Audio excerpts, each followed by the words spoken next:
This homemade cough syrup got me from crying unprovoked. Stuck in my bed with my tears. To this in 36 hours. Healthy again. Guess what's healthy again?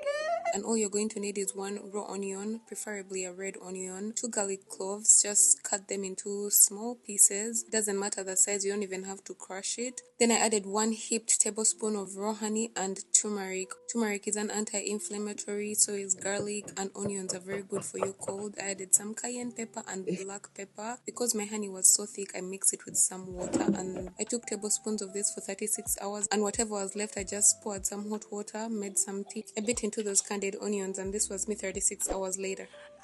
Guess who's healthy again? Guess who's healthy again? Guess who's healthy again?